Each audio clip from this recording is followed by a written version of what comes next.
Marlins lead the Mets 4-3 going into the 6th inning. Our telecast tonight available in high definition for a list of cable and satellite providers offering FSM Florida HD along with channel numbers. Log on to fsmflorida.com. Freddie Gonzalez has gone out to the mound. Mike Kozak, the assistant trainer.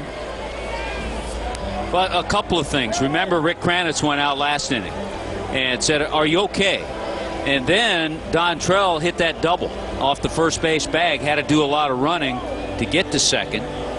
And after he completed his warm-up tosses, it was at that time, and here's the last warm-up. It looks like he's stretching, and the last one, not a good pitch at all. And it was at that time that Freddie Gonzalez and Mike Kozak headed to the mound.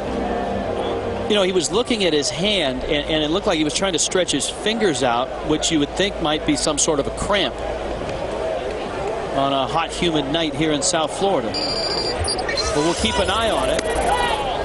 Alou takes outside. Moises Alou, Jeff Conine, Paul LaDuca for the Mets in the 6th. Alou had the big hit back in the first, a 2-run double.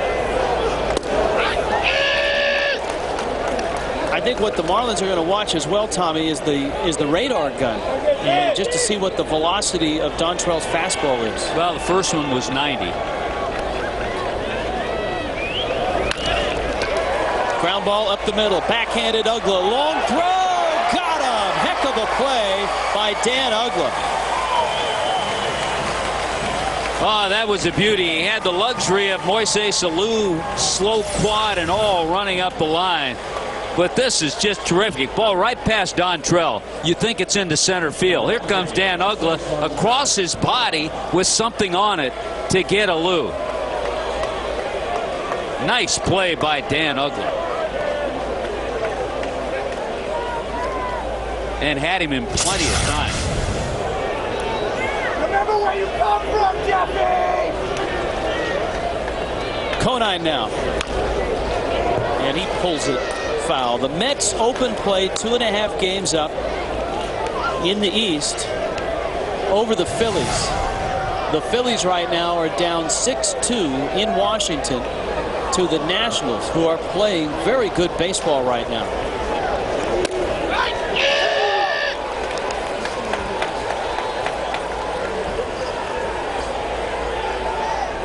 Oh, 2.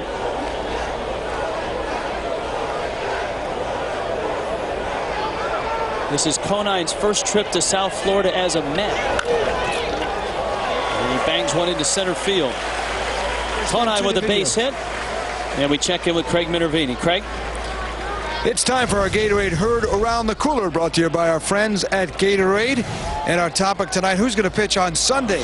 It is possible that Sergio Mitre may make the start on Sunday. What they looked at today was a bullpen session down in the afternoon. Rick Kranitz was there. Freddie Gonzalez also was looking closely. There has been talk about shutting down Mitre because of the innings. 149 so far this year, 27 starts. He struggled in the second half. But what Rick Kranitz told me is the ball came out of his hand very well today. So it's possible he could start. In fact, Rick said good chance he could start on Sunday instead of Chris Seddon. It could be either way Mitre's final start of the year. But you would think guys just having a look at him and giving an opportunity down there and things going well and he feels well tomorrow, I would bet maybe Mitre goes on Sunday. All right, thanks, Craig. Paul LaDuca at the plate, and he takes inside. Yeah, I think there's no question. If he feels all right, if the ball looked like it came out of his hand lively, give him a start out there. And if he wants to, and I think Sergio Mitre wants to. Well, the Marlins have talked about Mitre hitting the wall, not only on the season, but in his individual starts. And that's into right field. Hermida is over and makes the catch. The one thing about his last start, Tommy, is he hit the wall later in that start than his previous starts. And that, of course, was after an extra 5 days rest. Hey, if Sergio Mitre can give you 5 innings, I think I'd rather have Sergio Mitre out there with his experience than a lesser experienced Chris Seddon.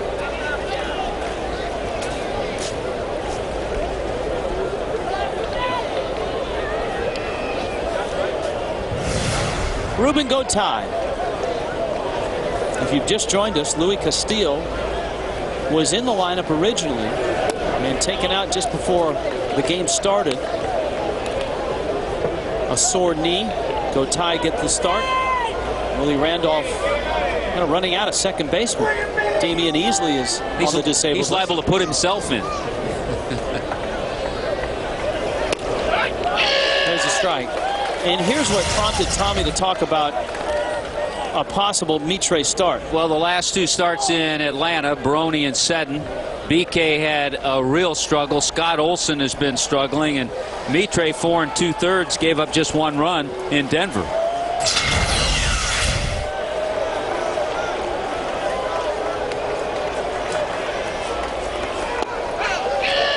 That was a great illustration of how the Marlins bullpen has been taxed, not only in those 5 starts, but for the entire season.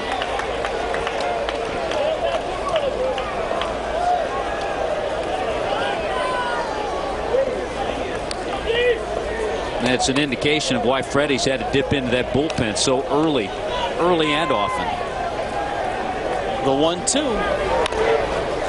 Well, if there were any questions about Dontrelle, I think he's answered them here. He's throwing the ball well. The fastball has been right there at the same velocity it's been all night. He's right at 100 pitches.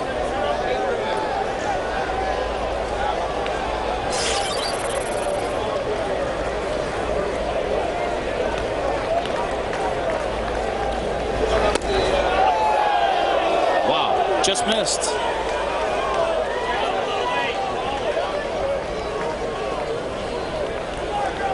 Jim Joyce will tell us that was inside too.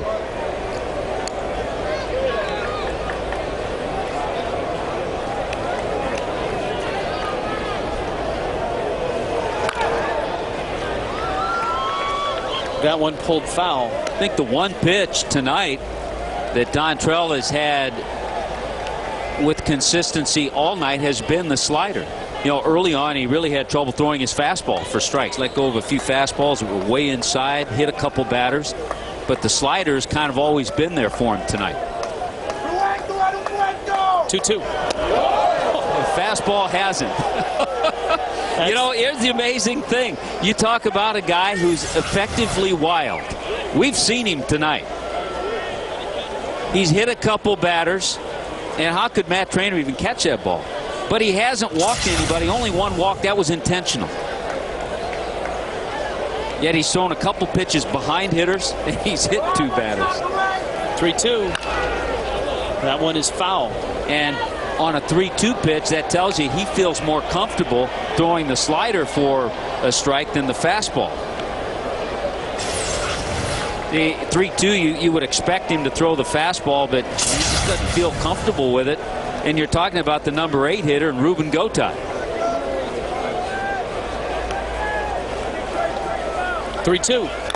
Another slider. Fouled it off his foot. And the pitcher's spot is due up. And it looks like Ramon Castro has moved into the on-deck circle. Castro's hit Dontrelle a little bit. Yes, he has. Keep him in that on-deck circle.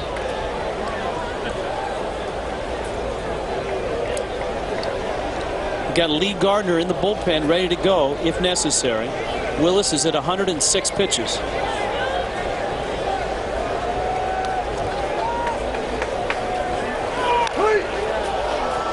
Just keeps feeding him slider after slider.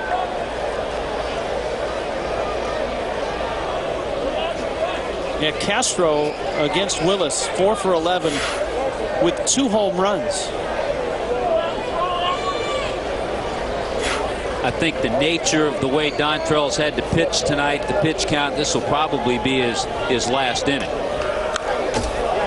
Oh, there was the fastball. And I say that the nature of because he's had to work.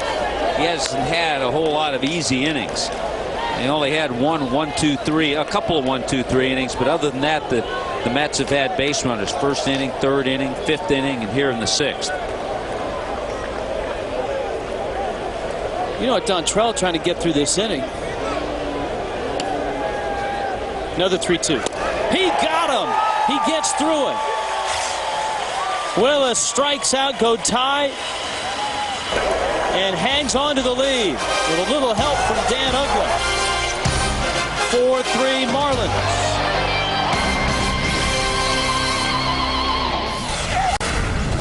That will be tomorrow night before the Marlins and the Mets tangle. And tomorrow night's pregame show, Marlins on Deck, will be Marlins in the Blimp, actually, as Craig Minervini will host the show from the Goodyear Blimp. Got a question for you, and I'm going to ask this before I see anybody in the on-deck circle. There's no one in the on-deck circle. If Dontrell is going to come out of the game, you got to let him hit, don't you? Matt Trainer. He's 2 for 2. He's 9 for his last 15. He's hitting 271. You got Joe Smith, a submarining right-hander, and it would also allow Freddie not have to use someone off the bench. He'd be able to save somebody. I will bet you dollars to donuts that Dontrell has told Freddie that very fact. Nobody's on deck yet. Well, I know, but I see De Aza with a bat. Who would you rather have hit, Dontrell Willis or Alejandro De Aza?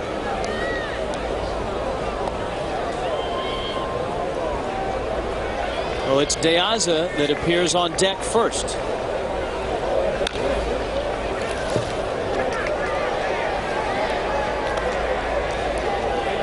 One and two to Matt Trainer.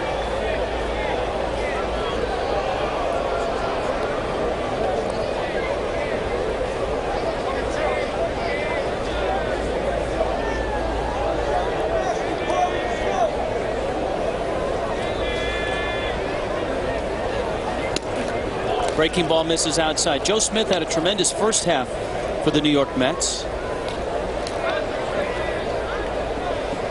You know, you talk to Mets fans about their struggles, their 5-game losing streak. There was a combination of everything. There were some meltdowns in the bullpen. There were some defensive issues. Talked about they had a 2-game stretch. They made 10 errors. And even some starting pitching issues.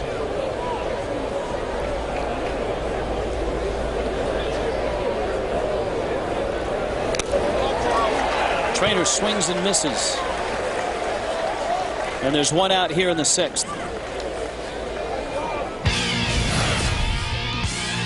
Fish Friday tomorrow night, Marlins and Mets, 7:05. Fan Appreciation Weekend starts.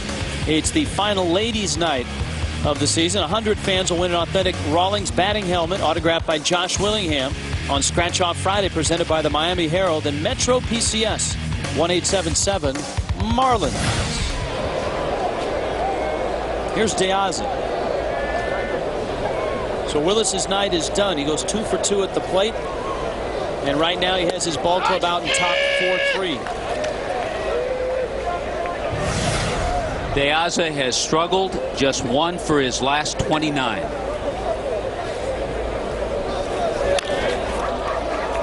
Pops this one up. Reyes out, Alou in, and Alou makes the catch. And I think I made my case before that. Why not just let Dontrell hit?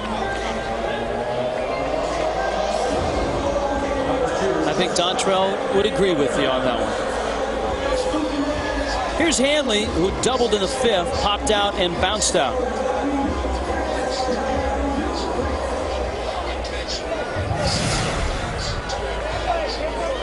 The Marlins get 5 innings of Tom Glavine, 11 hits, 4 runs. One of those 11 hits, a double by Hanley. He keeps his average at 331. Yeah, a little different look from Mr. Smith. Saw the Mr. Moylan in Atlanta with that down under delivery.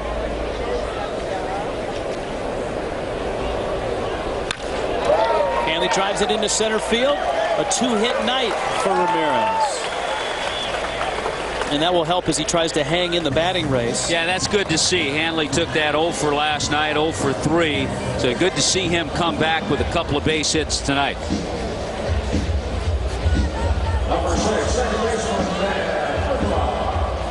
Here comes Ugla, who's got a couple hits, a double and a single. You could sense Ugla coming out of it in Atlanta the night he hit the ball to the top of the wall that Diaz made the leaping catch on, and then he doubled off the wall. Just missed a grand slam, yeah. And he's continued tonight. Not only getting 2 hits, Tommy, but getting 2 hits against a pitcher that had his number, Tom Glavine. Came into the game, he'd been 3 for 18 against Glavine. Now this is a more appropriate time for Hanley to think about a stolen base than his time before when he was caught at third.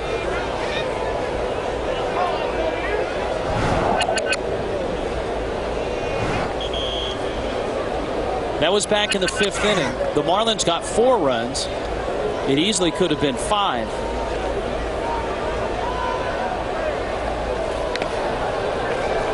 Dontrell Willis led off that inning with the double, and Hanley doubled too, driving home Dontrell. Hanley caught stealing for the first out of the inning at third base. Ugla and Hermida would single, and Cabrera hit one out. Yeah, we've been talking about the National League batting race. Certainly Hanley in the mix. The American League race all of a sudden has taken a little turn. Ichiro has taken a 1-point lead over Ordonez. Ichiro at 354, Ordonez at 353. So that one's good.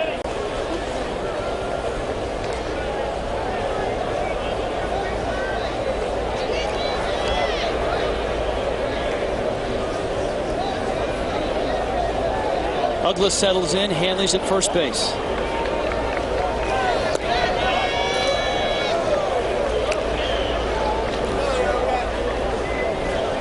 Hanley Ramirez with that base hit. Now 2 hits. His average at 332. Chipper Jones is 3 for 3 tonight and has upped his average to 343. Ugla, a 3-hit night. Hey, by the way, Hanley with 2 hits at 199 base hits on the year. And you're right, Dan Ugla's had some good swings tonight. Fastball out over the plate. Another line drive. Well, Willie Randolph going to make a decision here with Hermida coming up. He's going to go get the lefty. Hermida's hit lefties well this year on top of that. But a brief stay for Joe Smith. And, of course, you got a big right-handed bat looming after Hermida and Cabrera. Here's our Marooney called to the bullpen. It's a 4-3 ball game. The Marlins are on top, and with Hanley Ramirez and Dan Ugla at second and at first, Scott Schoenweiss out of the bullpen and into the ball game to face Jeremy Hermida. Schoenweiss, one of the additions for the Mets in the offseason, to the tune of $11 million over 3 years. They spent some money on their bullpen. Guillermo Mota, $5 million for 2 years. Good sinkers, pretty good slider. That's probably what Jeremy Hermida will see. Goes after the first pitch and pulls it foul. Andy Fox with a nice play.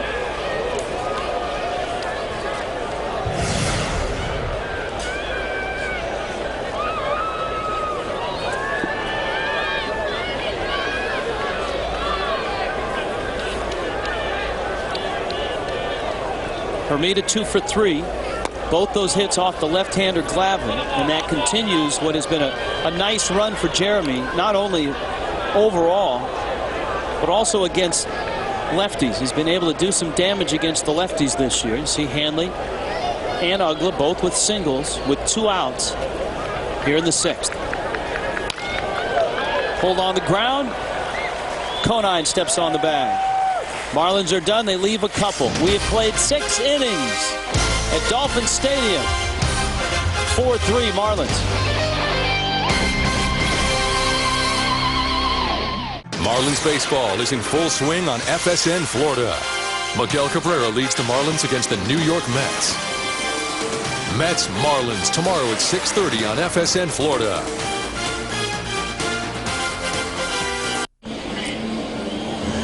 Lee Gardner out of the Marlins bullpen. He's had a terrific year. You can see the ERA, 57th appearance. Remember, Gardner had been up and down from AAA as well. So a lot of work, and he has done whatever the Marlins have asked him. He's closed the game. He's pitched long innings, short innings, been able to get tough right-handed hitters out. Heck, he's been able to get tough lefties out, and he's going to face Sean Green here. We heard Taylor Tankersley talking about Kevin Gregg, Lee Gardner have been a terrific influence down in that bullpen as well. Not an easy guy. First batter he faces, the veteran Sean Green. And a strike to Green, who had a question or two for Jim Joyce on that last call. The 10 home runs, a couple of those coming this past week. And Gardner misses inside. A couple of weeks ago, and Sean Green also observed the Jewish holiday when he was with the Dodgers a couple of weeks ago. He made sure Willie Randolph knew that he would not be available tomorrow. For the Jewish holiday, here's the 1-1. And it's inside. He homered in back-to-back games in the series against Washington. Philadelphia is coming back in Washington right now. Jimmy Rollins is fueling a 3-run seventh with Washington up over Philly. Green sends it into the seats, and it's 2-2. Ryan Howard has homered in that ball game, his 41st. And Jason Worth homering in the 7th inning for Worth, his 7th homer of the year. 6-5 Washington over the Phillies in the 7th. Of course, the Phillies trying to chase down the Mets.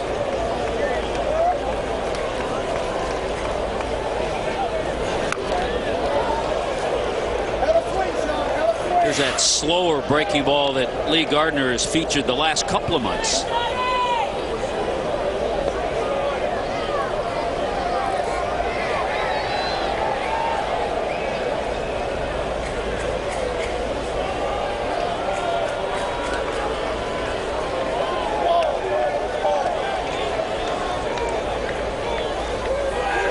Misses outside. What's made Gardner so successful this year, talking to Rick Kranitz, and we've talked about it, Tommy, his ability to make adjustments. Do you know who Lee Gardner reminds me of when he throws? The type of stuff that he has is Joe Borowski.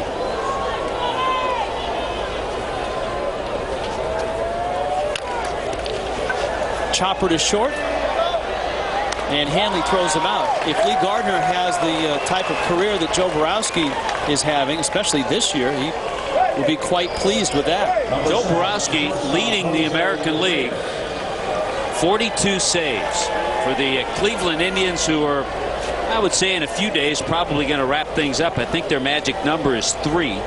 The Indians with a 7.5 game lead over Detroit. That's a pretty good ball club in Cleveland. CC Sabathia, Fausto Carmona has been tough. So they go into the playoffs with a couple of tough pitchers at the front end. So much of the focus in the American League has been on the Yankees and Boston that Cleveland's kind of flown a little bit under the radar. Yes, they have. Reyes fouls it back to the screen. I mean, Sabathia is 18-7. I was talking to a scout the other day who was just raving about Carmona and the kind of year he's had.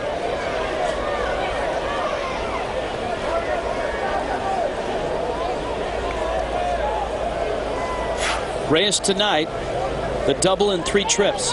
Carmona 17-8.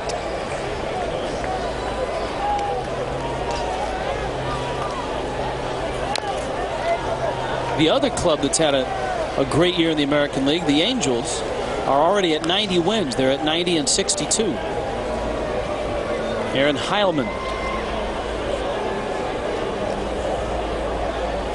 Yeah, they're not far from clinching things. I saw a note for the last 6 years, 90 or more wins for the Los Angeles Angels of Anaheim.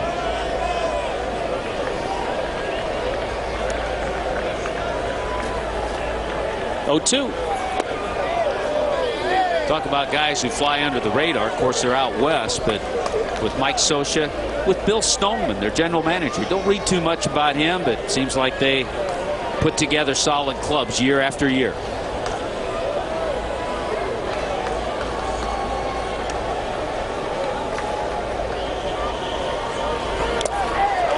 Held by Trainer. A strikeout for Gardner. And he gets the first 2 outs here in the 7th inning.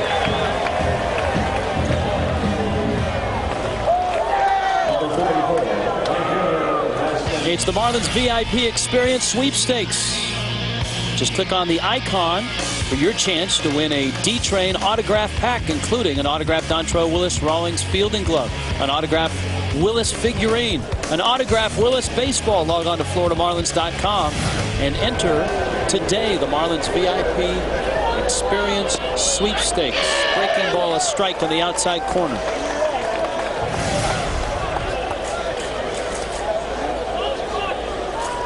Both sides have questioned Jim Joyce tonight, so that kind of tells you he's been consistent. He's given more outside corners than he has inside corners, but he has consistently done it all night. Millage, fly ball, shallow center, Ugla, and Hanley, and it's Hanley at the last moment that makes the catch. Nicely done by Lee Gardner in the 7th. The big blow in this one, Miguel Cabrera's 3-run homer.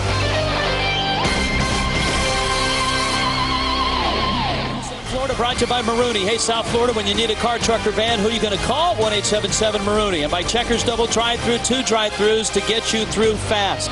All right, follow the sequence of events as the Marlins are on top here at Dolphin Stadium. 4-3 is the score. Bottom of the 7th inning. Blasting's Millage at the plate. All right, borderline call. Millage didn't like the call. He then makes an out. He pops up on the next pitch. As he comes back, he confronts the home plate umpire, Jim Joyce, who then tosses him out of the ball game. First base coach Ricky Henderson tried to keep him away from Joyce. And there have been calls like that all night on both sides. Right, and the other thing, when Millage went to the dugout and finally Willie Randolph was out there, thought peace was all in order, all of a sudden busting out of the dugout was Millage again and restrained by a couple of coaches. You would think that will be a suspension. That's a suspension or certainly some extra money, but it should be a suspension.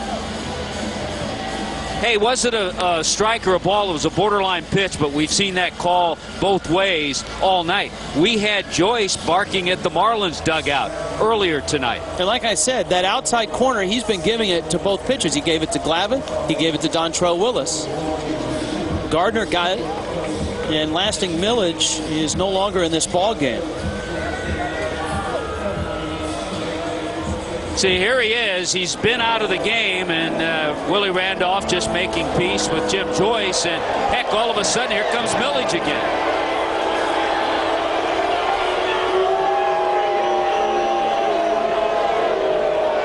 And great work by our crew to get all those shots and piece it together while we were at a commercial. Absolutely. Now, Jim Joyce is strolling back over towards the Mets dugout. And I think he has a question as to what Willie did in terms of replacing Millage. Well, he probably just double switched with Sean Green. Remember, Sean Green pinch hit. Millage had been playing right field.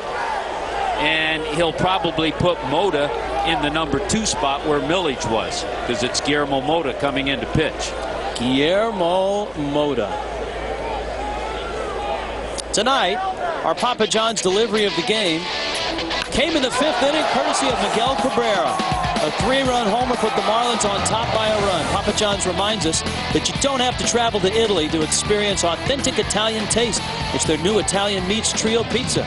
Get a large for just $11.99. Call or order online. And if you call right now, you might get an Amezica dance with it. Now, here's the other interesting thing. Freddie, and I'm not so sure, because to make that double switch, you have to let the umpire know ahead of time before the pitcher comes in.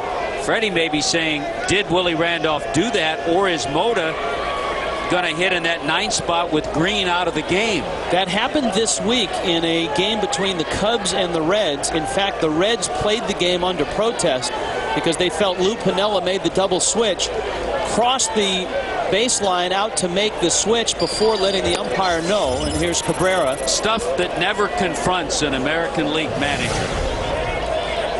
That protest, by the way, today was denied by Major League Baseball.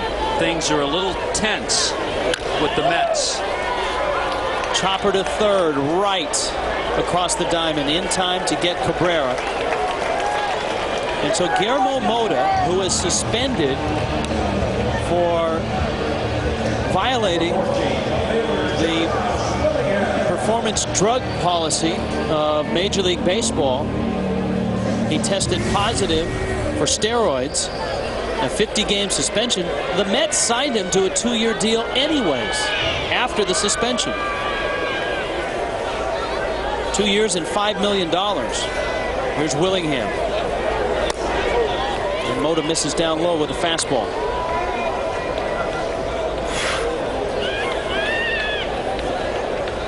Tommy, things getting tense for the Mets. Maybe it's because the Phillies have scored 4 runs in the 7th to tie the game at Washington. Oh, wow.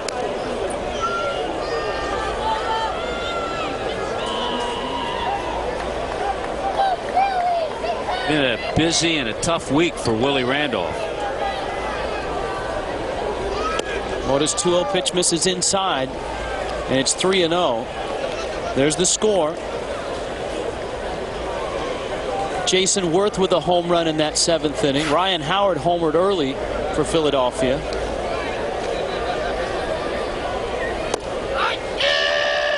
.98 miles an hour. Mota can still bring it. Here's the standings. Coming into play tonight, the Phillies all the way within a game and a half and then fell back to 2.5 last night. 3 in that all-important loss column, though. In the hole, Willingham beats it out.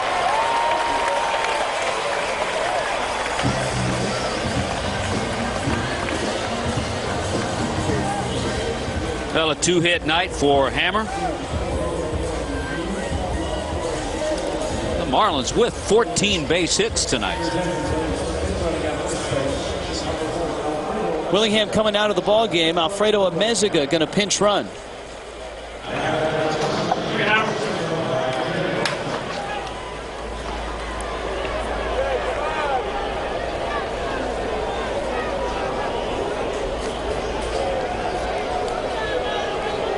Probably stay in the game, go to center. Cody Ross could go to left, or Alfredo could go to left.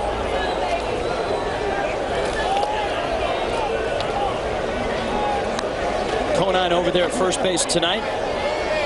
Jacobs tripled.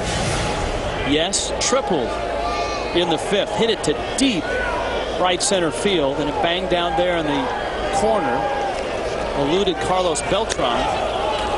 Jacobs had his 2nd triple of the season. I think Jake always gets a little extra pumped at having come up in the Mets organization. First made it to the big leagues with the Mets. With a bang, he made it to the big leagues with the Mets. He had that great September.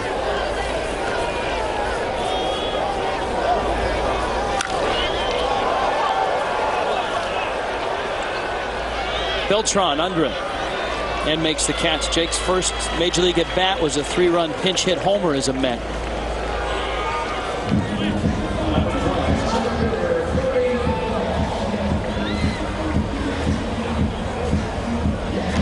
Justin Miller in the bullpen.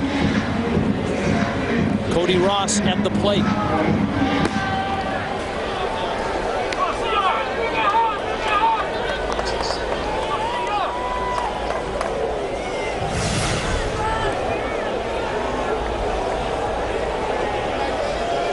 Ross against Mota. Glavine went 5. Joe Smith, Scott Schoenweiss handled the 6th. Mota charged with the 7th. When Mota was with the Marlins, he got a decent move to first, but he's slow to the plate. So there were times that teams could run on him.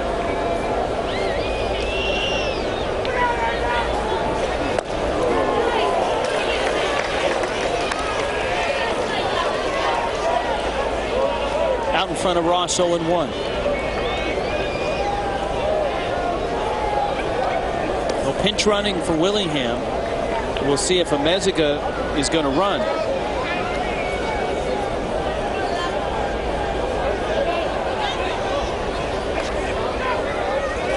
Doesn't have the biggest of leads.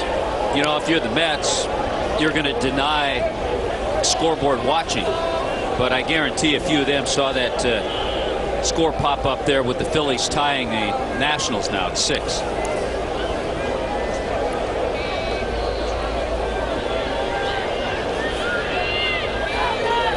Pitch out.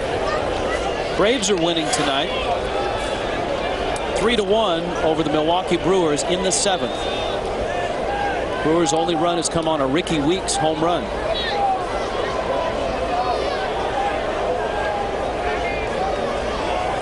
He's played a little bit better since he came back. Remember, they sent him down, young second baseman. He was struggling with that wrist, had surgery last year, and they sent him down. He was having trouble with scar tissue because it was still painful, and he was trying to play through it.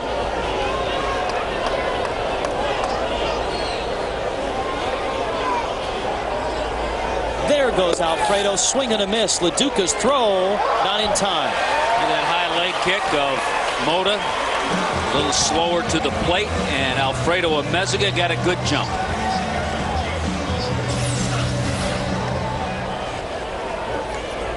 LaDuca knew he got a good jump and tried to throw from his knee. Amezaga with 13 stolen bases now.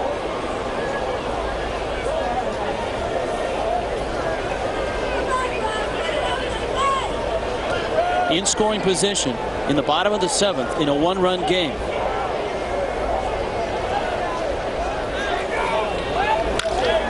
Cody Ross, right center.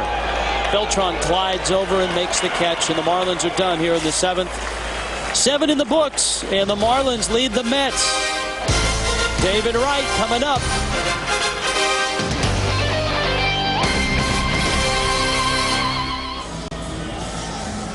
14 hits, 4 runs, and a 1-run lead over the Mets in a game that the Mets desperately want here in South Florida tonight. Rich Waltz, Tommy Hutton, Craig Minervini, Cody Ross in left field as he moves over in Willingham's spot with Alfredo Amezaga out in center field. And the Marlins dipping into their bullpen. Lee Gardner was terrific in the 7th inning, a 1-2-3 7th. And Justin Miller drops in the 8th, and he gets Wright, Beltran, Alou. Yeah, welcome to the game, Justin Miller. I think the good news so far, Rich, the Marlins have come to this game ready to play. And, you know, we haven't had a lot of excitement over the last couple of weeks. David Wright again, down the line. Hermida picks it up, and Wright will hold there. Hermida, strong arm. Leadoff single by David Wright. Well, David Wright 3 for 3 tonight. He's been on base all 4 times. He was hit by a pitch his first time up.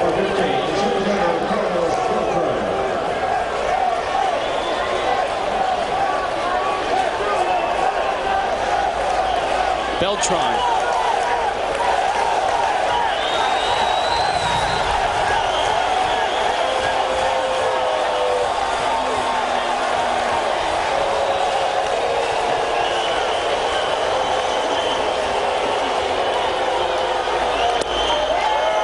Good changeup, and it's 0-1. Beltran has had his ups and downs this year. Taylor Tankersley getting loose. You knew we'd see that. But Beltran, even with those ups and downs, 30 home runs, over 100 RBIs, 6th time in his career he's had a 100 RBI season.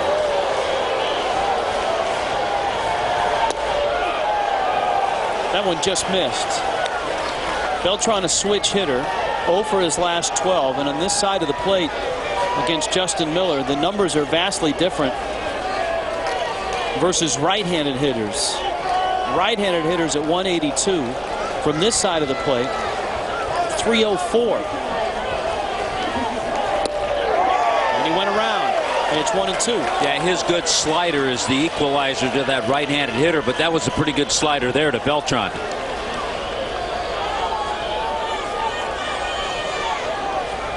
Alou is on deck. And remember, David Wright has 31 stolen bases.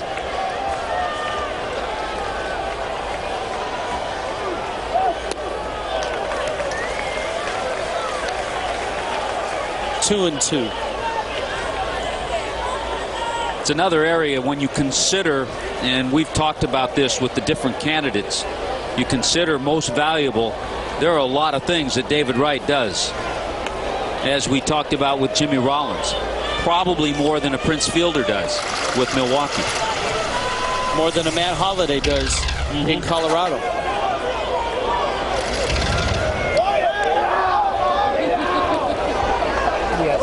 He's thrown to first base.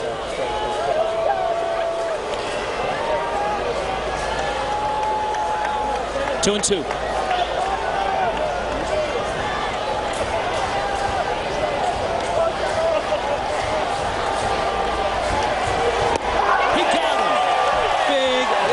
Strikeout for Justin Miller. Boy, those last two sliders he threw to Beltran were in perfect places.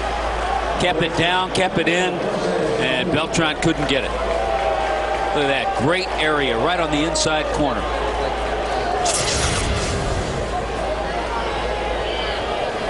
Well, Moises Alou has been a terror 24 in a row now. Two-run double in the first. 1 for 2 in this one. 24-game hitting streak. Yeah, we mentioned establishing a career high. He had a 23-game streak when he was with Houston in 2001. A couple of guys who know each other pretty well came up in the Mets system together, Wright and Jacobs.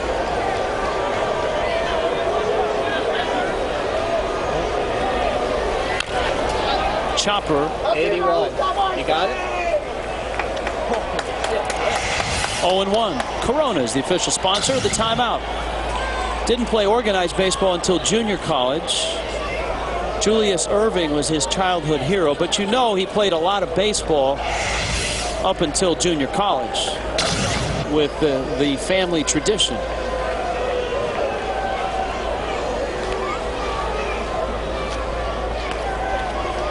Well, you get him to hit one on the ground, though. We saw him getting up the line on that terrific play of Dan Uggla's in the 6th inning. Does not run well. Ground ball, the Marlins can get a double play. World Series hero with the Marlins in '97. Drives it to left. Ross there, and he makes the running catch right. Dashes back to first. I'll tell you what, that is not easy, and we were talking about Cody Ross as a defensive outfielder in Atlanta. Not easy. You've been in center field for 6-7 innings. All of a sudden you move over to left. You get that sinking, hooking line drive. Cody stays with it and makes a nice play.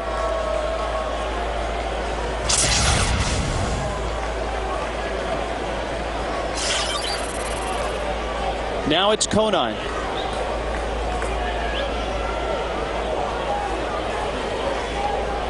Mets would love to be able to call upon one of their left-handed bats, but it sounds like Carlos Delgado is a day away. Yeah, and you're not going to ask a guy who's had a hip flexor problem, who took some batting practice today and hopes to start tomorrow. You're not going to ask him to sit around for 7 innings and then pinch hit. Maybe.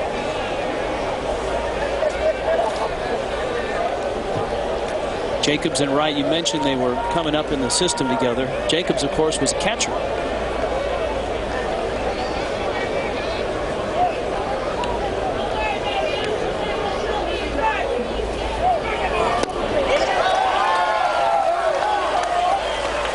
Breakthrough year for Lee Gardner, and I think the same applies for Justin Miller. And Kevin Gray.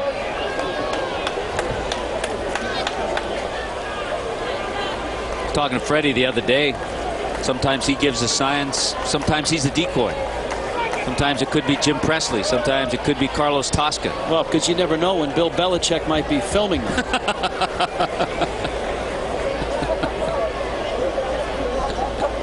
There's more of a tradition of stealing signs in baseball, I guess, than there is in football. Yes. And there have been allegations of teams using high-tech methods to do that. 0-2. Check swing. He went. Boy, first it was Gardner, then it's Miller, all in relief of Dontrell Willis. To the bottom of the 8th we go. The Marlins up a run on the Mets.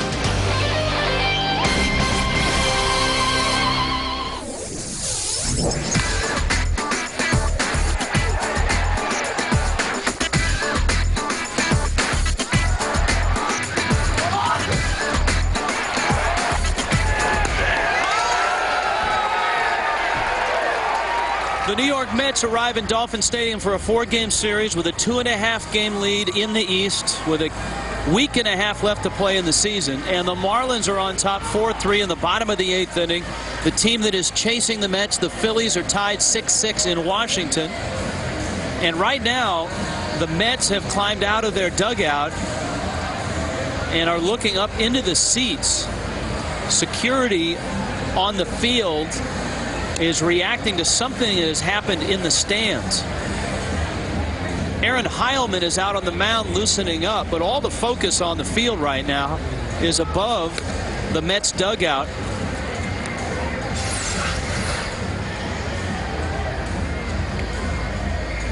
Ramon Castro pointing up to somebody doing something in the stands. I don't know what it could be, but umpires and security checking things out above the New York Mets dugout.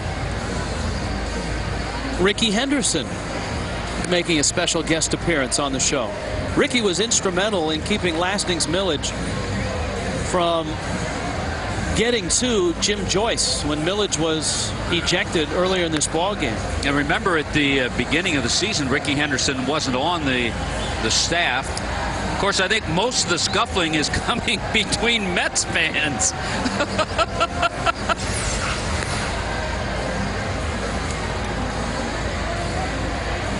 Well, that guy's pointing one way, the other guy's pointing the other way.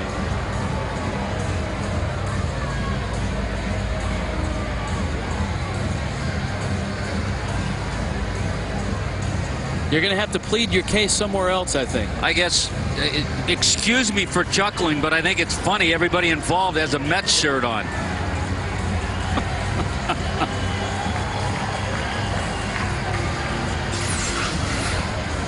Yeah, ball must have been thrown out on the field.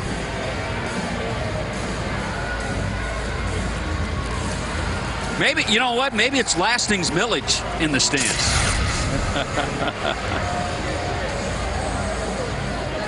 They're throwing the guy out with crutches.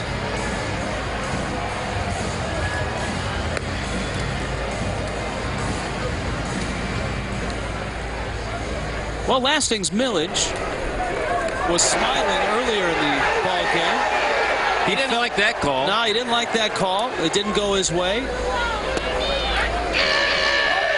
Didn't like that call. After he popped out on his way back, he and Jim Joyce went at it. Ricky Henderson pulled him away once, and then Millage came roaring back out of the dugout about a minute and a half later. As Aaron Heilman finally will get a chance to throw a pitch here in the bottom of the 8th inning. 74 games, 78 appearances for Heilman. He's been a valuable arm down in that bullpen for the Mets. Good fastball, good slider, and a very good changeup. Matt Trainer pulls one foul. You know how in some Italian restaurants they have the tour of Italy. You can order a little bit of everything. The Marlins have had the tour of the Mets bullpen. They started out with little Joe Smith, then some Scott Schoenweiss. Lastings Millage has had the tour of a little bit of everything too. Guillermo Mota and now Heilman.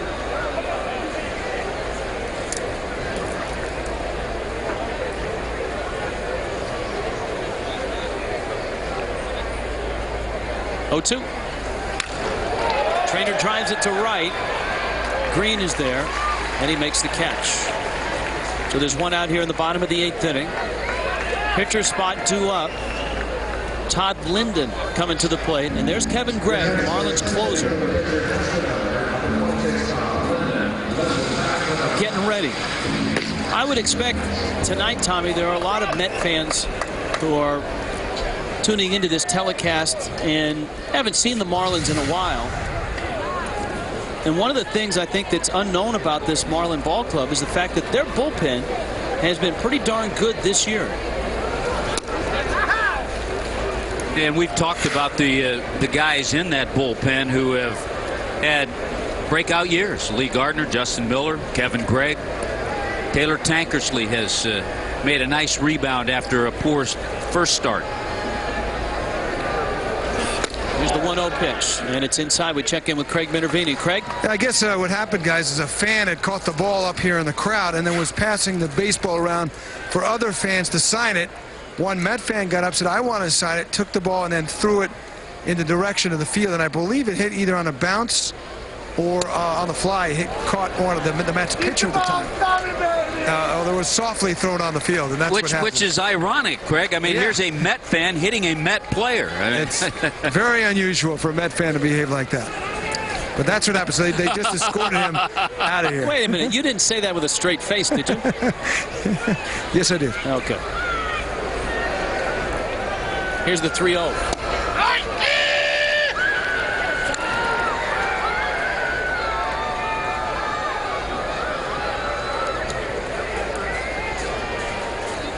Linden, in his last 10 games,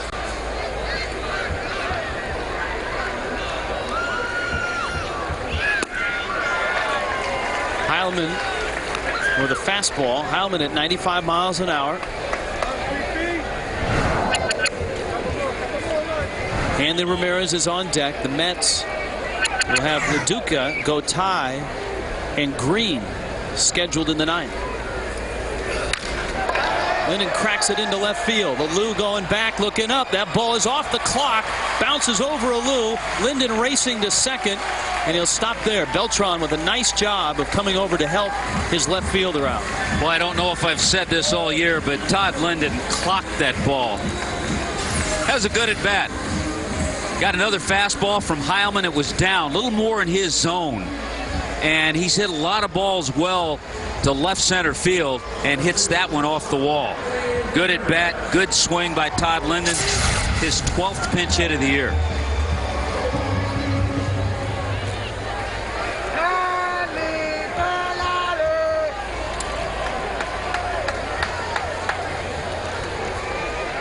A 2-for-4 night has raised Hanley's average a mere point.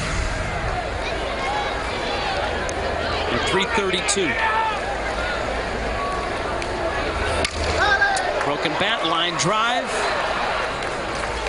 in the second out. Well, a good swing. I think he hit it better than it sounded.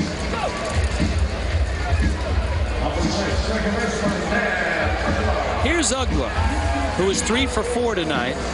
A pair of singles and a double.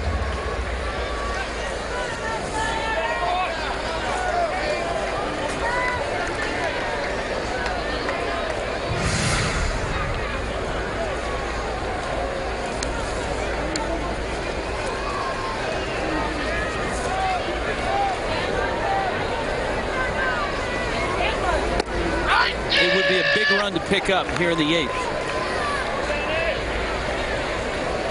There is Luis Castillo. It's a good night for Dan Uggla because the Mets have kind of held him in check prior to tonight. He was hitting 132.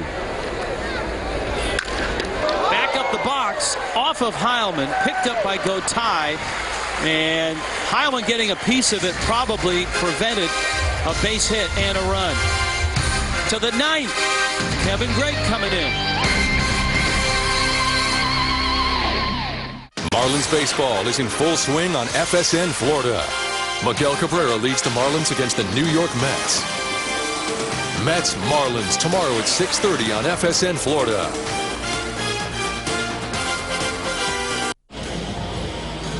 It's a one-run game. It's the 9th inning, and Kevin Gregg takes over. What has been a well-pitched game for the Marlins. Dontrelle Willis for 6 innings. Lee Gardner, Justin Miller an inning apiece. Here is Gregg. Boy, sometimes, Rich, the importance of giving your closer that outing when it's not a save. It had been a while. Kevin got a save the first game of the road trip in Denver. He did not pitch until last night, and Freddie brought him into the 5-1 game, and he pitched a nice 9th inning, or an 8th inning, just to get some work. Paul Leduca leads it off.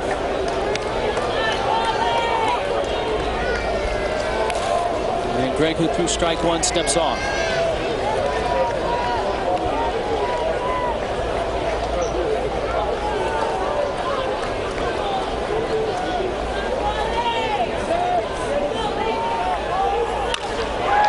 Drive into right center field. That's in the gap. That's to the wall. LaDuca racing for second. Lead off double.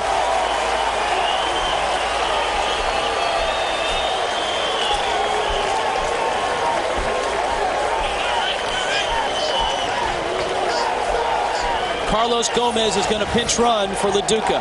Nice bit of hitting, but anytime that pitch is away and it's up, it's a little bit easier to get to. LaDuca with a good swing. We've seen him get many base hits like that over the years.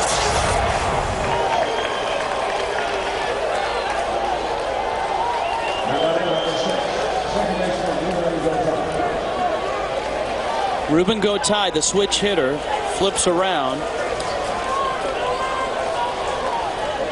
This is the first time he's hit from this side of the plate tonight. This is his stronger side. Squares the bunt, and it's taken outside. The Mets are very good at this. They're very good at little ball. They steal bases. They run the bases well. They bunt well.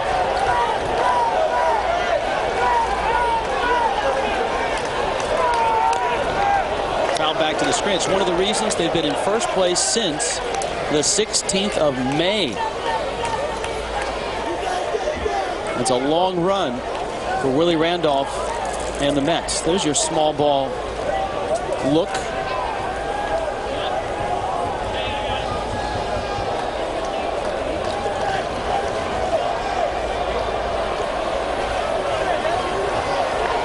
Not to mention that they have some big boppers as well.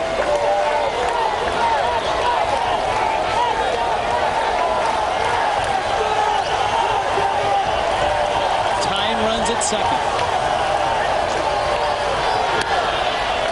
As much as the Mets are watching this score, you have to think that the Phillies in Washington are watching a 6-6 game there.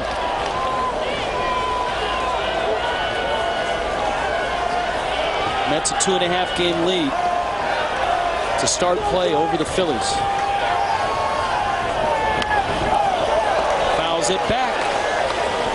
And it's 2-2. Jimmy Rollins just doubled in a run, and the Phillies have a 7-6 lead. They're just not going to quit. I would expect that in Philadelphia, fans watching on TV are chanting to themselves, MVP, MVP for Jimmy.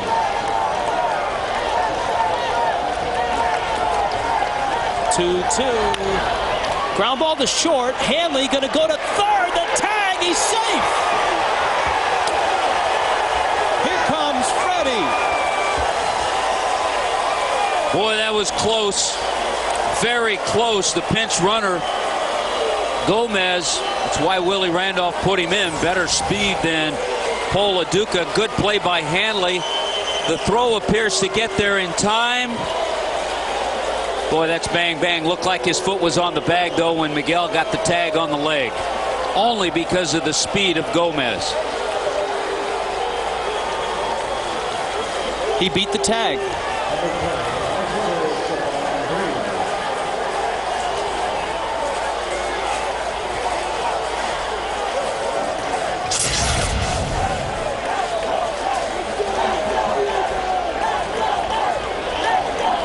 So the Mets have runners at the corners.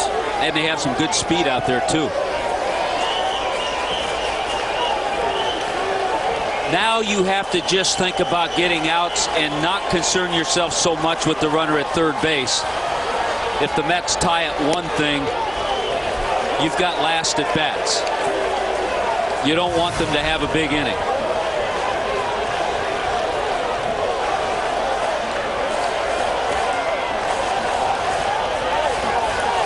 Sean Green bounced out his only at bat. Greg misses high. Green had a nice series against the Nationals. A pair of home runs. The double by LaDuca. The close play at third.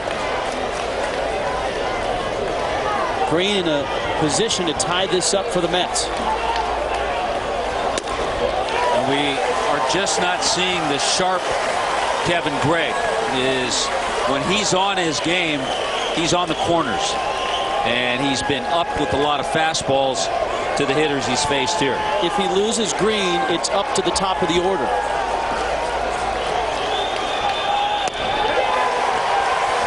He lost him. They are loaded.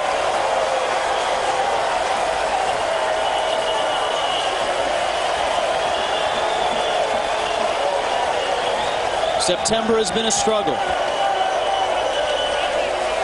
Boy, and now you got a guy at the plate who's almost impossible to double up. Yeah, tough to double up Reyes. Again, you just have to concentrate on outs.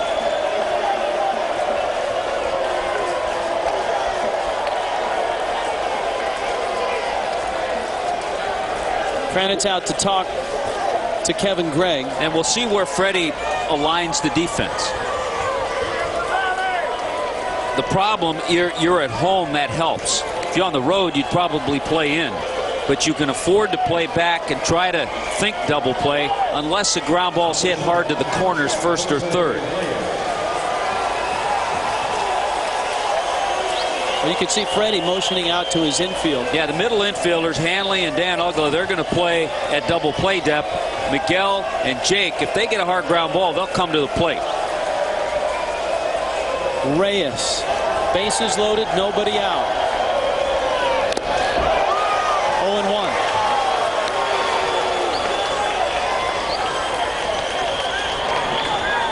A former Met farmhand, Matt Lindstrom, in the bullpen.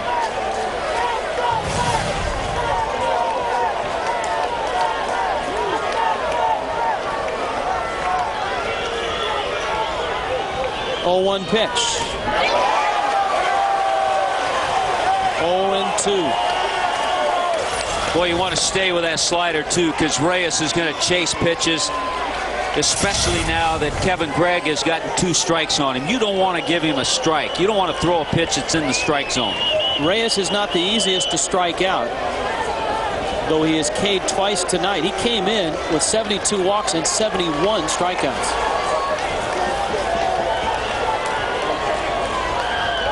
0-2. Just got a piece.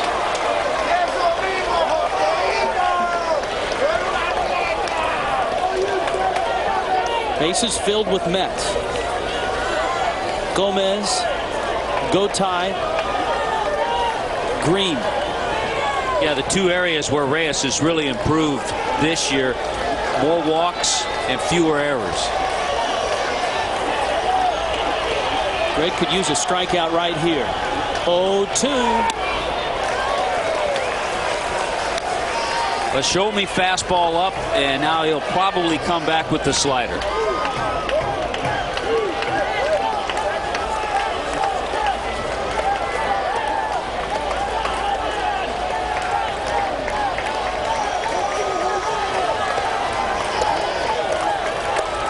The 1-2. Good job by Matt Trainer.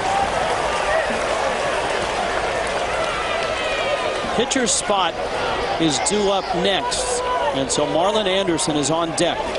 Well, the last couple of years, one of the best pinch hitters in the game.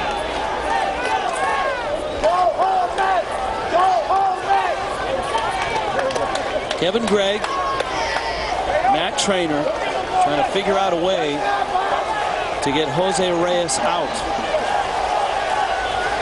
Trainer trying to get feeling back in those fingers. You have to have a lot of confidence in your catcher to drop that slider in the dirt, too, to try to get Reyes to chase it. That's how he got the first 2 strikes of this at bat. 2-2. He got him! And it was the slider again. Went right back to it. Got Reyes to chase it 3 times. Perfect spot. And as you mentioned, a tough guy this year to strike out.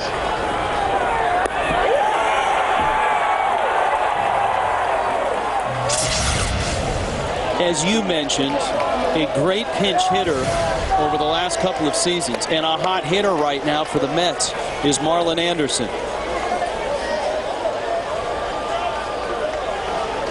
Bases loaded. Infield alignment pretty much the same. 1-0. Anderson with 12 pinch hits this year and 11 pinch hit RBIs.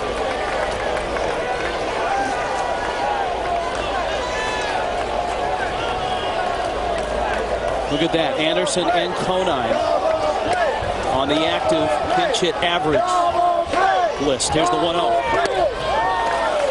Well, Greg now has fallen behind at 2-0. The tying run is at third base. David Wright on deck. Doesn't get easier.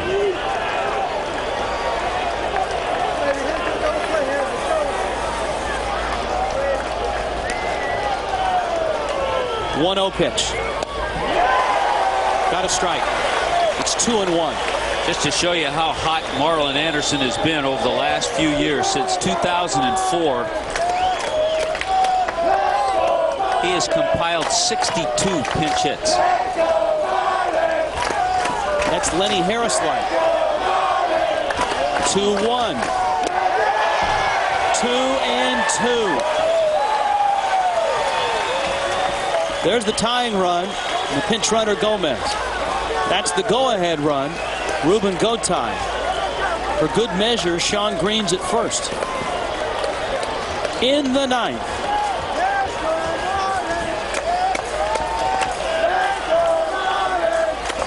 Greg. And the 2-2. It missed outside. The count is full.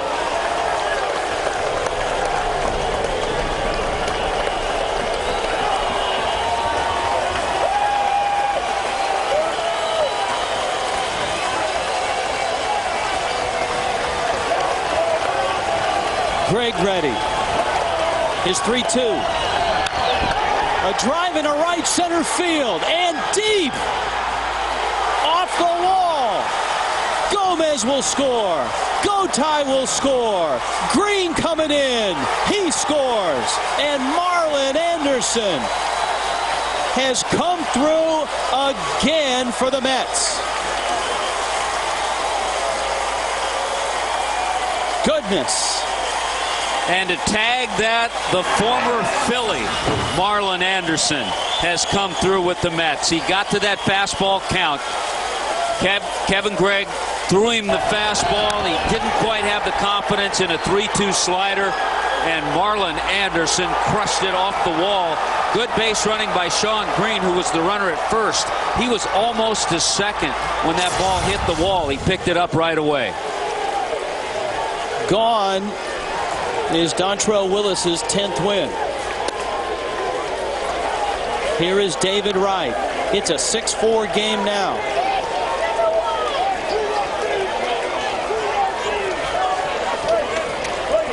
Infield is in.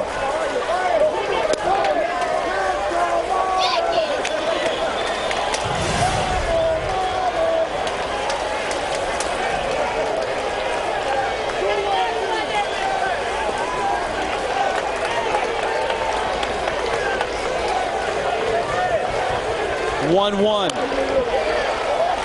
That's a foul ball. Well, the Phillies have a 7-6 lead in the bottom of the 8th in Washington. Mets with a 2.5 game lead. And now a 2-run lead in the 9th. Oh, and by the way, the Mets have that guy by the name of Billy Wagner, who closes out games. But right now it's Feliciano. Wagner's had somewhat of a tired arm lately. And Willie Randolph has tried to give him a little rest.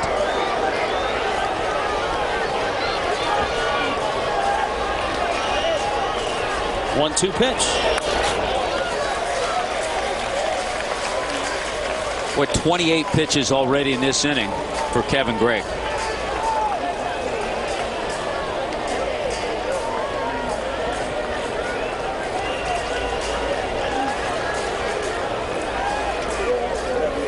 2-2. That's high. Big play in this inning. After the double by LaDuca with Gomez running at second. Ruben Gotay pulled a ground ball to Hanley Ramirez at short.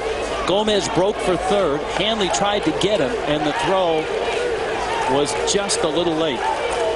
That put runners at the corners with nobody out. Broken bat with the infield in. Hanley will pick it up, fire to first to get the out.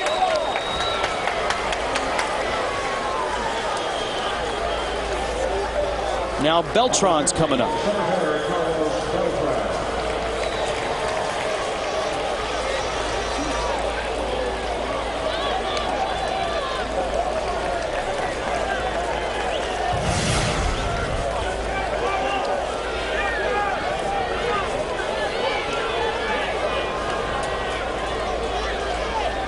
Anderson at third. Beltran rips one into right field. The Mets have a 3-run lead.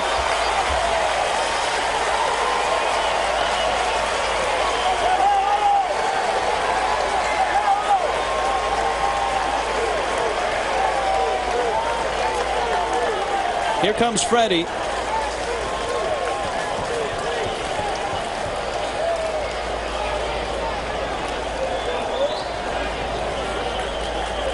And he is going to the bullpen. The Mets jump on Kevin Gregg for 4 runs here in the 9th. Here's Armarooney called to the bullpen. It is a humbling game. Kevin Gregg, who had a nice run this year, has coughed up 4 runs here in the 9th inning to the Mets. And it's been a tough September for Kevin Gregg, who, you're right, has been just terrific most of the year. So he turns it over to Matt Lindstrom, who is going to try to get an out. Moises Alou, but 4 runs in the inning for the Mets. Beltran is a threat to run at first. And he dives back in. Beltran with 23 stolen bases this year. Alou, the 8th man to bat in the inning for the Mets.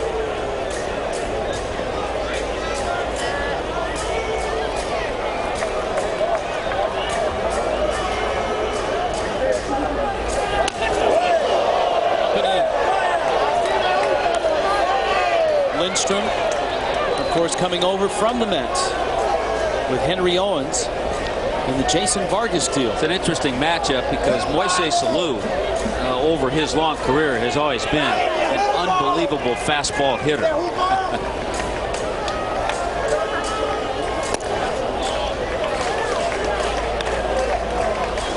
100 miles an hour on that fastball.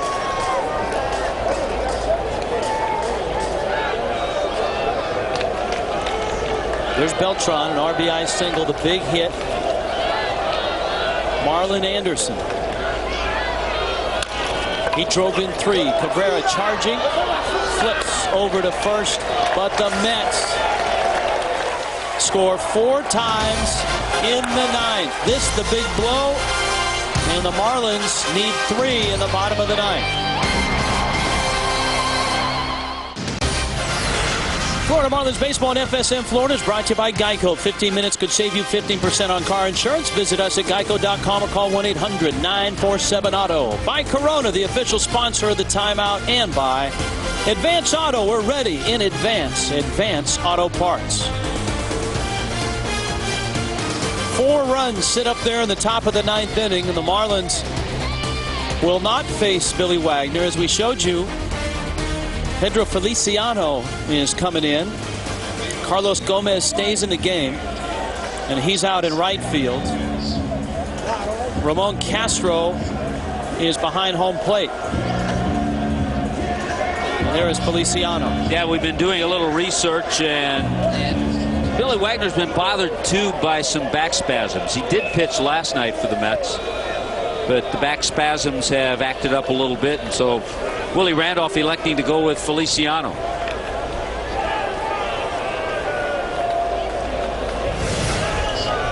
This is Aaron Heilman's game to win.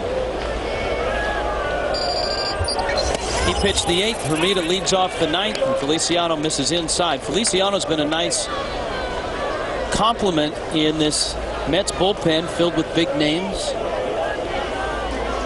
His last 10 innings, his earned run average at 1.74.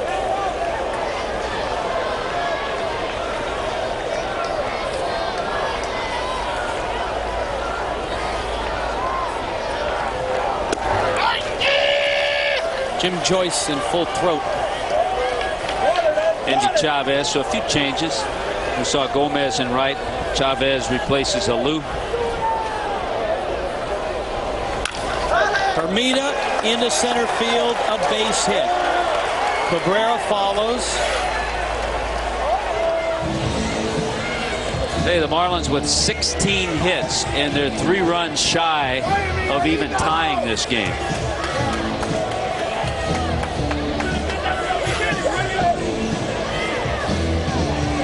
Wagner's not available. Willie Randolph trying to mix and match. Pedro Feliciano threw 1 pitch. And here is Jorge Sosa. The mix didn't work with the base hit at Jeremy Hermida. Now Sosa, on the other hand, right-handers hitting just 189 against him. Overall, opponents hitting 249. Here's Cabrera. 3-run homer back in the 5th inning. Turned the night around against Tom Glavine. This was a Glavine-Dontrelle Willis matchup to begin things tonight.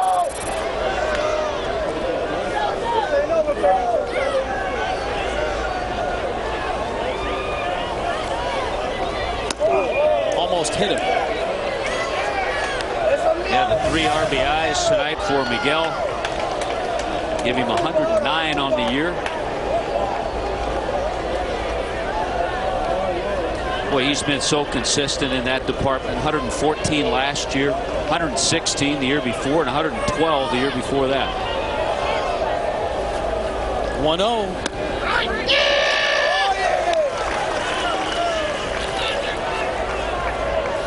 Philip Humber in the bullpen.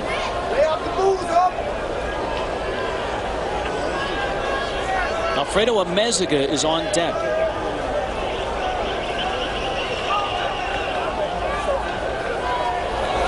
Cabrera, that's a fair ball, and it's into the corner. Hermida on his way to third. Miggy digging for second. The Marlins have runners at second and third. Nobody out in the bottom of the 9th. And the tying run coming to the plate in Amezaga. You just like to see that. The fact that the Marlins are scrapping and scraping. Solid swing by Miguel Cabrera. Just rips this ball. No chance for David Wright. Screamed over his head. The line drive.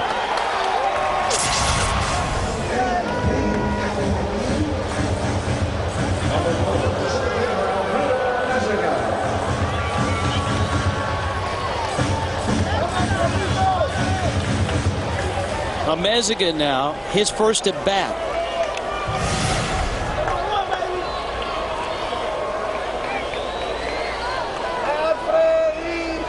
He pinch ran for Willingham in the 7th inning.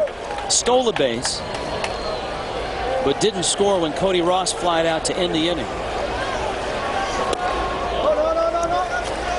Boy, the Marlins would love to get Jacobs and Ross up here. Absolutely. You want to get the power bats up, but how about Alfredo against Jorge Sosa?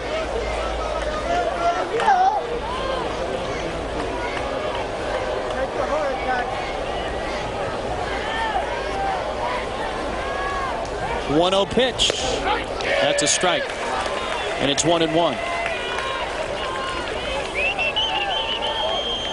Reddy Gonzalez and the Marlins had a 4-3 lead into the 9th inning. The Mets erupted for 4 runs. Marlon Anderson's 3-run double. It was first ruled a triple. They've changed it to a double. Chopper, it's going to produce a run. Reyes flips in time to get Amezaga. So it's a 2-run game. Cabrera's now at third. And here come the big bats of Jacobs and Ross.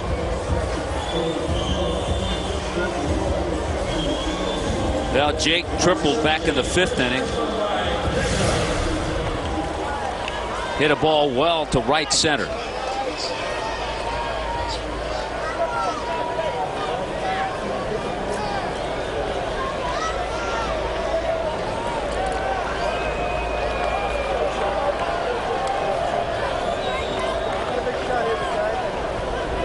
Sosa doesn't have a lot of experience closing games. Yeah, just 5 career saves. He has the stuff. No question about that. That's all right,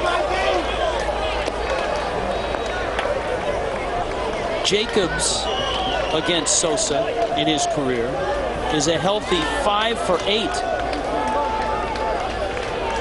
None of those 5 hits home runs.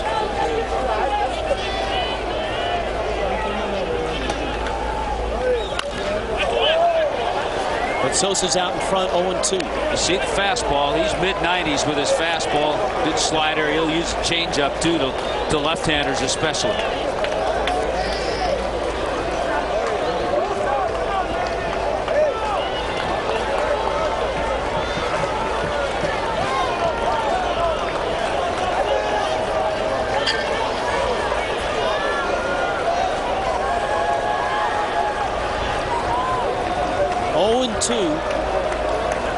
To Mike Jacobs. Ground ball, diving stop, right on his feet. Throws it wildly. The run scores. Jacobs is aboard. There's still only 1 out. And the Marlins are a little closer. Well, we talked about the errors the Mets have been making. How about getting robbed by your buddy? David Wright has plenty of time to get Jake. It'll be an error all the way on Wright. And he just flat out threw it away. Great effort to make the play.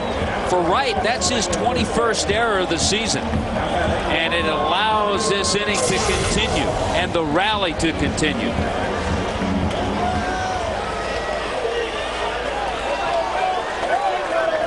Reggie Abercrombie will pinch run for Jacobs. And here is Cody Ross. So it's an RBI for Jake. And he reached on the error.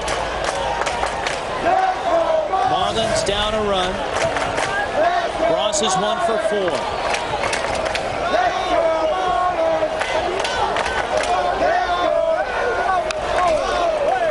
Foul back to the screen. Ross and Sosa have met before. Cody is homered in 4 at-bats.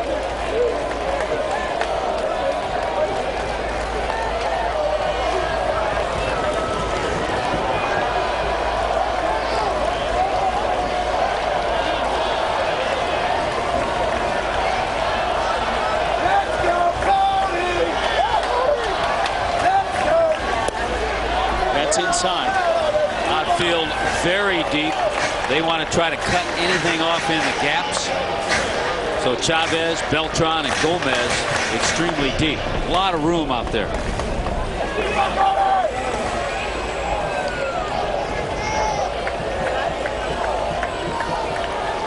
Matt Trainer is on deck.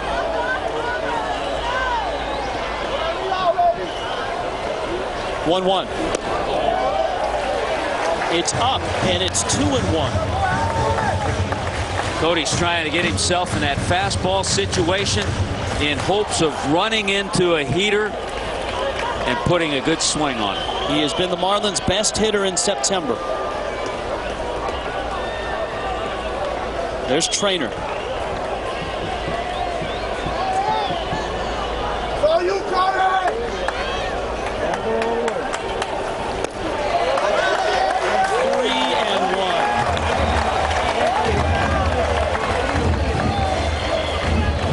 Willie Randolph was hoping he could sneak by, with Billy Wagner apparently not available tonight. And it has been anything but a calm ride. First for Feliciano, who threw 1 pitch. Gave up the hit to Hermida. I think right now it's up to Sosa. We saw a little activity in the bullpen. I think it was just a couple of young guys throwing because there is no activity now in the Mets bullpen.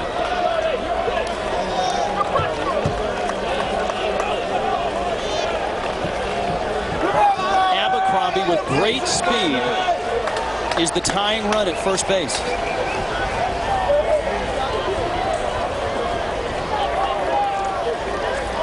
Here's the 3-1.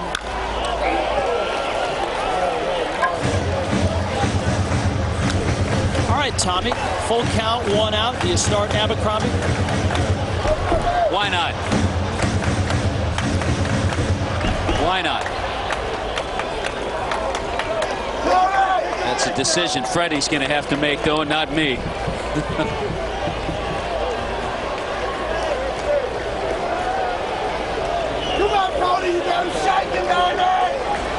Let's see if he's going. No. Left field towards the line. Chavez over, and it falls in fair territory. Abercrombie to third. He's in there. Ross sneaks into second. He's in there.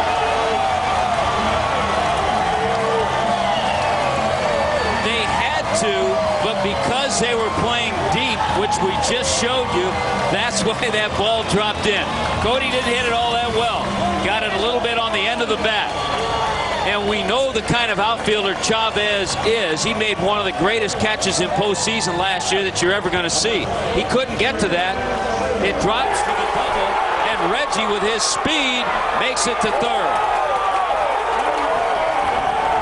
Cody's given a single. He goes to second on the throw to third.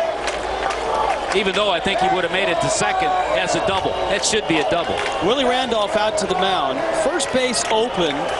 The Mets have the option of walking Trainer to set up a double play. Jason Wood is on deck.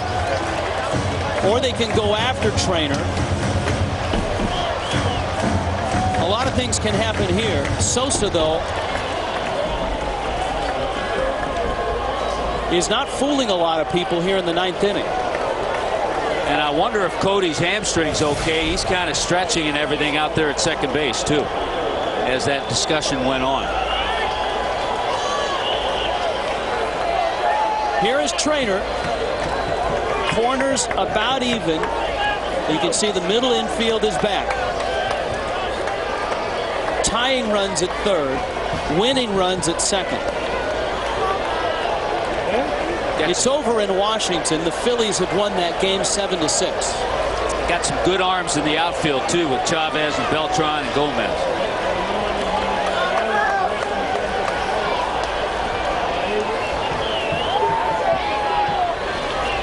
Castro out to talk to Sosa.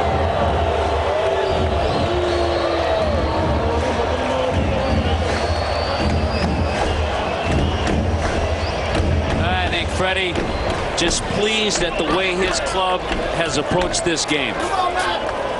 If you're Matt Trainer, what's your approach at the plate right now? You just have to think base hit. You don't want a long ball. You just need to put a ball in play, try to get a base hit. Hey, a ball on the ground up the middle will tie the game. Sosa ready.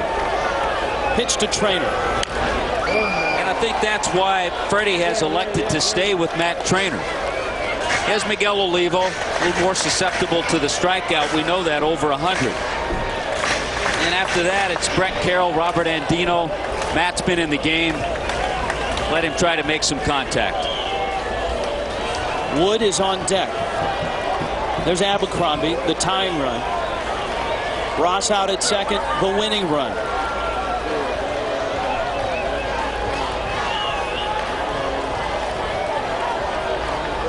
Sosa. Trainer a chopper towards short, and the Marlins have tied it. Outstanding. Make a little contact, and stuff happens.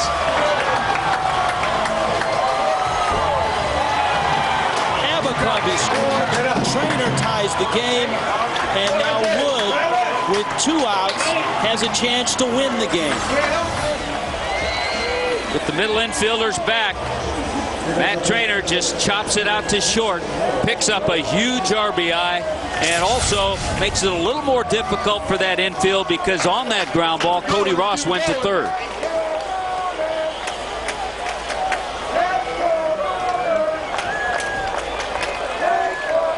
Jason Wood climbs in, pinch hitting with 2 outs in the bottom of the 9th in a 7-7 game.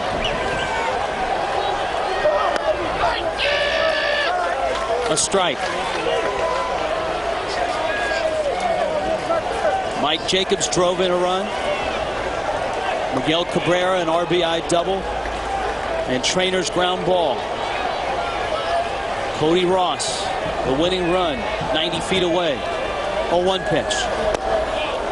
It's outside, and the count's 1-1. I think that RFK visiting clubhouse is focused on this game at all. Charlie Manuel, I'm sure, has one eye on the TV while he talks to the reporters as the Phillies beat the Nationals 7-6 tonight. There's Tankersley. Marlins with 18 base hits tonight. 1-1. Wood got jammed, and it's 1-2.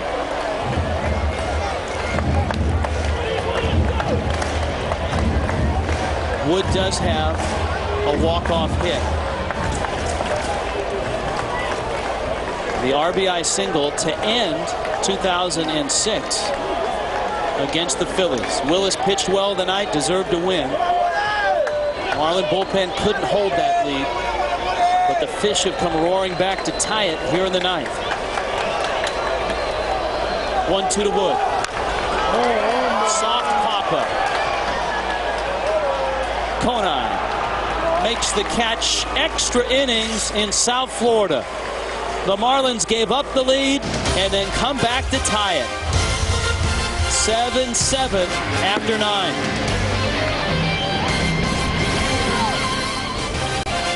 A wild ride here tonight in South Florida. The Mets jumped to a 3-0 lead behind Tom Glavine. The Marlins, with that big Cabrera homer in the 5th, took a 4-3 lead. Mets rallied in the 9th. Marlins tied it in the 9th. And Tankersley out of the bullpen faces Jeff Conine to open up extra innings in the 10th. You got that right, Rich, with a wild ride. It has been that. And now it's up to our in-game guest, Taylor Tankersley, to keep it a tie game. When was that? 5th inning? 6th inning? Had a nice chat with Taylor Tankersley from the bullpen. Gave us some good stuff. Jason Wood stays in the game at first base. That would put Tankersley in the 6th spot in the Marlins order.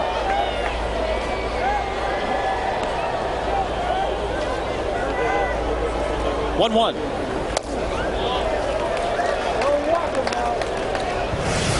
Conine singled back in the 6th. Carlos Delgado probably not available. Billy Wagner apparently not available, as he did not pitch in the 9th. Sometimes closing can look so easy. Just ask Kevin Gregg. Yeah, it looks easy when it's done the right way, and it looks so hard when it doesn't work, as it did tonight for Kevin Gregg and Jorge Sosa.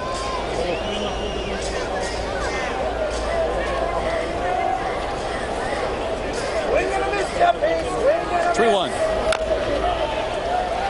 And a full count to Jeff Conine. If you're just tuning in, the Mets opening up a 4-game series here. The Marlins trying to play spoilers. Mets a 2.5-game lead in the East, which has shrunk rapidly.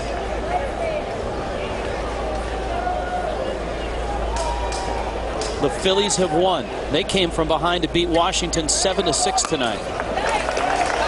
Lead-off walk here in the 10th. Ryan Howard and Jason Worth homering. Brett Myers picked up his 18th save in that game. You know, the Phillies not only are chasing the Mets, they're not only chasing the Padres, who are the wild card leaders, they're also, I think, chasing the Arizona Diamondbacks a little bit as well, because the Padres have closed within a game of Arizona, and it might be Arizona who's the wild card leader here in a couple of days. Padres won their game today. They've won 7 straight. Although Bob Melvin and the Diamondbacks have had an incredible season. See Tankersley going to first, and he was able to get the hitter to tip his hand. As we saw Carlos Gomez square to bunt.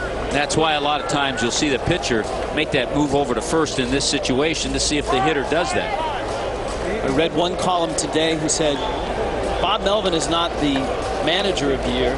He's the Magician of the Year with the job that he's done in Arizona. Yeah, when you add up all the Diamondbacks numbers, it doesn't add up to first place. A strike.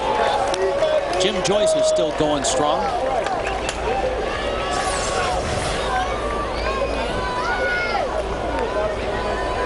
Not quite sure where Gomez is jumping. Jim Joyce has seen all the tricks.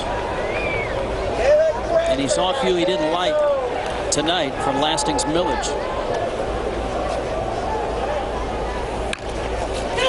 Bunt is down. Tankersley's on it. Got the out there. Nicely done.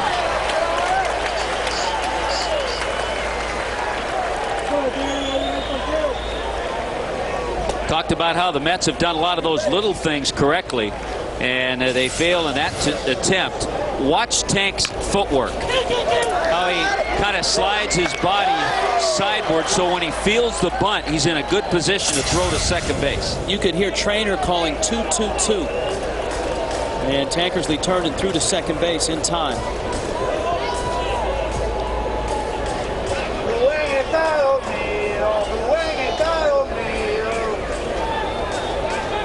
Snap throw over, and it doesn't go far enough.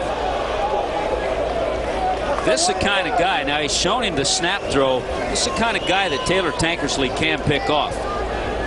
Gomez, he's got all the ingredients. He's upset. He didn't get the sac bunt down. He's a young kid. He's aggressive. He's going to get that little extra lead.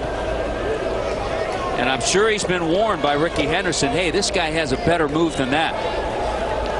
Who has seen more moves in baseball than Ricky Henderson? In fact, I'm surprised every now and then that Ricky doesn't break towards second when standing in the first base coaching box. The all-time stolen base leader. So it looks like he can still play. And if you ask him, he'll tell you he can still play. He would tell you Ricky can still play. Here's the 1-0. It's a strike, and it's 1-1.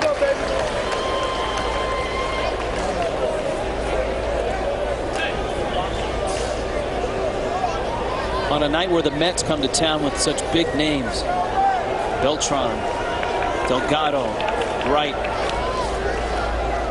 Some of the bit players have big roles in this game. That's a foul ball. Marlon Anderson with his bases clearing double in the 9th inning to bring the Mets back and put them on top. Carlos Gomez. There's Delgado lacing him up.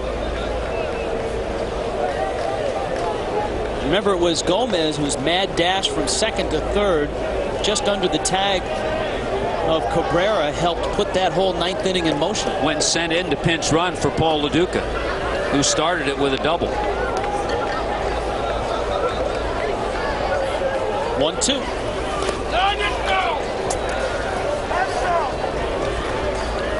Two balls, two strikes. Marlins have gone deep into their pen. Lee Gardner, Justin Miller. Scoreless 7th for Gardner.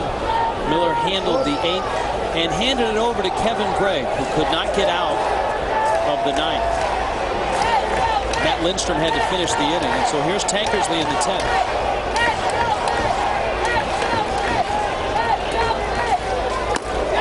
Tankersley gets go time.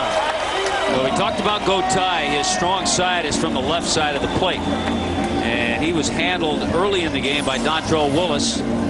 Had one at bat as a lefty. Chases that high fastball from Tankersley. And Tank gets his second out.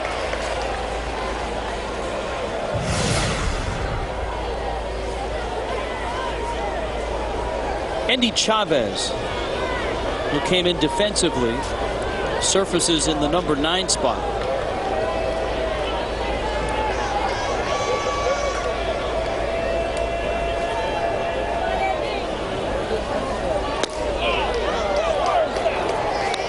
Tankersley backs him off with a breaking ball. It's 1-0. You know, the Braves won again tonight. They beat Milwaukee by a score of 3-1.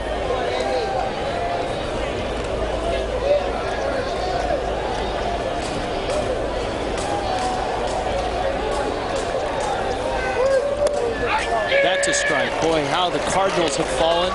Tonight, Houston has 18 hits and 15 runs, but not a home run. 15-0 Houston on top of St. Louis.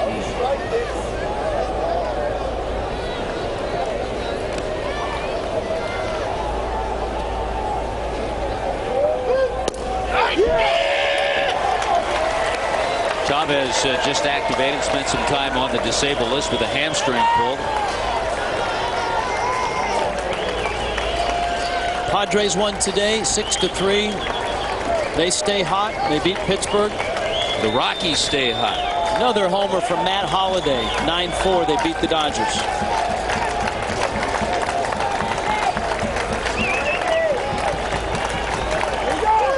Runner on the move. Cabrera fires across. Tankersley does the job, and the Marlins come to the plate in the bottom of the 10th with a chance to win it. Hanley's coming up. Don't go anywhere.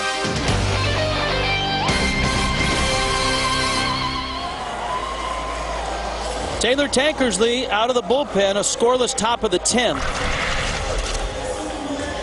in a 7-7 ball game. Look at the hits. The Marlins have 18 hits and 7 runs. Rich, I tell you what, the Marlins score here. Taylor Tankersley gets a win. He'll want to be on with us every night. He was on the inning. The Marlins scored 3 times. The Miguel Cabrera 4 times. 3 of those on Miggy's home run. And now has an opportunity. If the Marlins can get a run, he'll pick up his 6th win. I think we can arrange that. Here's Hanley Ramirez, who has 2 hits and was trying to hit it out and end it right there. It's 0-1.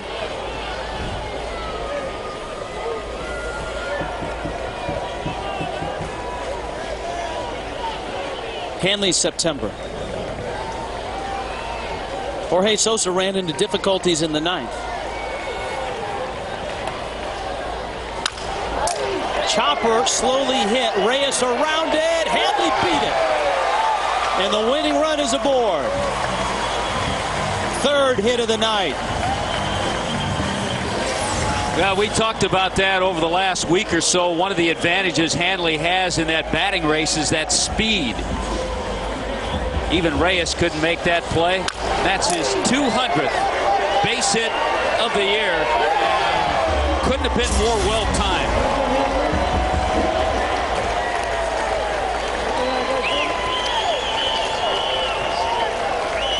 He is only the 2nd Marlin to get to 200 hits. Juan Pierre did it twice.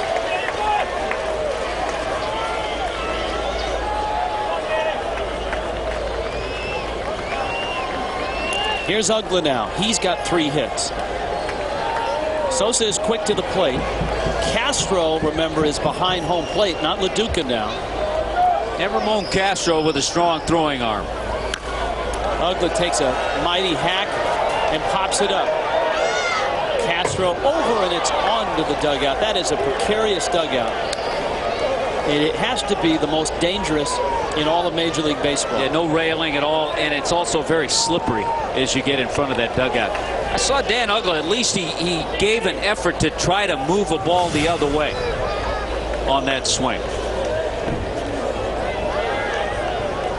30 home runs, has driven in 83. Hanley was caught stealing back in the 5th when he tried to steal 3rd. 50 stolen bases this year.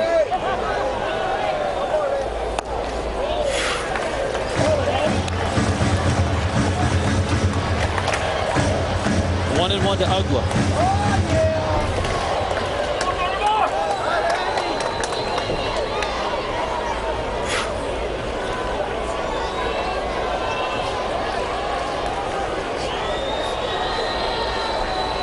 Conine holds him. 2-1.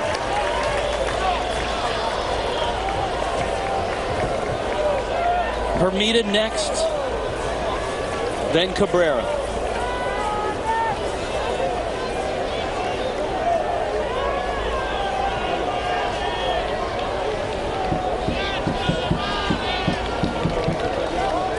Hanley is running, and it's fouled back.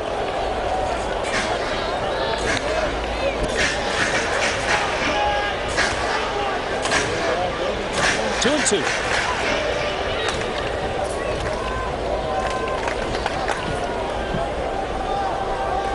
Both managers with the wheels turning.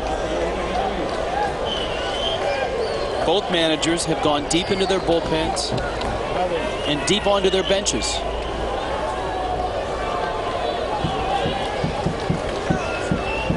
Counts 2-2.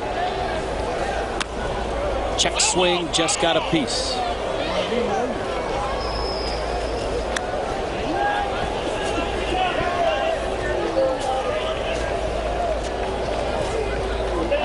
Logan Kenzen in the bullpen.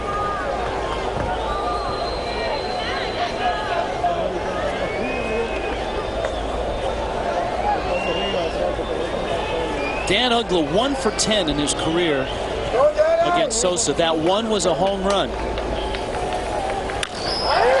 Uggla, left center, and deep. Chavez back to the wall, off the wall. Here comes Hanley, rounding third, coming home. Here's the throw. Ball game. Marlins win it. Look at the celebration. Outstanding. Don't look now, New York. Philadelphia is a game closer.